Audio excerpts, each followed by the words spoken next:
Hi, my name is Brian Davidson and I'm the owner of Panoramic Investigations here in Houston, and I'm just going to tell you a little story about what it's like to be a private investigator. One time early in my career I took a case, and we're going to call him Billy Joe. And Billy Joe was a homeless guy. He had serious liver failure and he was pretty schizophrenic, so he had a hard time in his life, and he had spent a large portion of his life drinking and on the streets, but he had zero history of violence. Anyway, what happened on this particular day is that Billy Joe was drinking heavily about 11 or 12 in the morning near the Mission in Houston. And a couple other guys, homeless guys that weren't from that territory, and you've got to realize that homeless guys are very territorial, and Billy was very territorial about his space. A couple other guys came rolling down the street. One guy was pushing a wheelchair. The guy that was pushing the wheelchair was an ex-Vietnam vet, and he had a rap sheet that was, he had at least 11 or 12 different offenses throughout the course of his life on that rap sheet. Anyway, and then he was pushing his friend inside the wheelchair. They came across Billy, who had his legs across the sidewalk, and they told him to move him. And Billy, being drunk, didn't even recognize it, so they pushed the wheelchair right up over his legs. Billy Joe was going to get up to defend himself, and the guy that was pushing the wheelchair, the ex-Vietnam vet, slugged Billy Joe right in the face. And this is a serious offense among the homeless people for one guy to do this to another guy.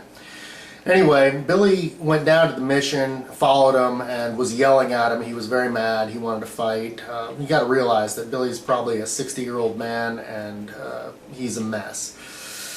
He doesn't have much life left due to his medical conditions and the fact that he'd lived such a hard life on the streets. But again, no history of violence whatsoever. He yelled at Mark and the guy that was in the wheelchair, and told him that he was upset, and basically then walked away from the Mission and went out and waited near the bus stop for these guys to come back out. These guys came back out and they were almost laughing at Billy. And Billy was standing there waving his arms around. He was upset. He was going to fight, so the guy pushing the wheelchair walked up underneath one of the overpasses and picked up a big, huge stone.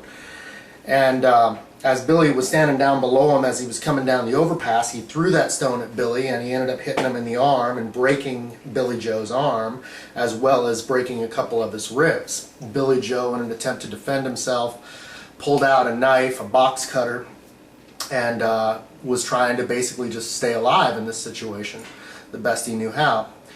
Anyway, by the time the policemen showed up, they took a report. They had a couple witnesses that said that Billy Joe had come in and he was yelling at Mark, and then of course Mark gave a statement to the police, but when he gave his statement he used an alias. He didn't use his real last name. Had he used his real last name, we'd have known a little bit more about his history, and he had a very violent history. And the guy in the wheelchair, being friends with Mark, basically gave a statement that corroborated Mark's statement. The policeman didn't really get a good statement from Billy Joe, being his mental state of mind in the situation, and so therefore Billy Joe ended up getting arrested for aggravated assault. He was in jail for over a year before I got a hold of the case. They gave me the case. The attorney was concerned about it. Billy Joe was looking at taking a deal for 5 years with the district attorney. Now, granted, 5 years is a long time for Billy Joe. He had already been in jail for a year, and 5 more would have probably been a life sentence to Billy Joe, being with his health situation.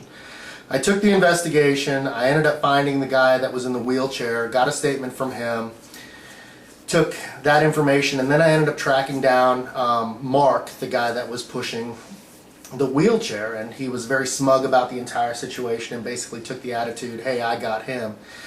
I figured out Mark's real last name and figured out his real rap sheet and his real history, and I figured out what really happened, because Billy Joe couldn't really remember it by the time a year later when he was trying to give the statement to us while he was in jail.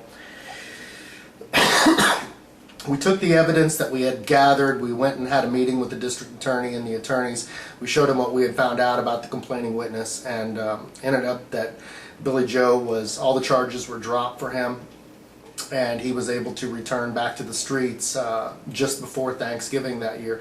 He's very, very, very thankful. I understand he's still out there. He's still very, very thankful, and that he's still doing his thing. But again, he didn't have a violent history at all. Anyway, being a private investigator can be extremely rewarding, and that's just one of the criminal files here at Panoramic Investigations. We do domestics, we do criminal, we do workforce and backgrounds.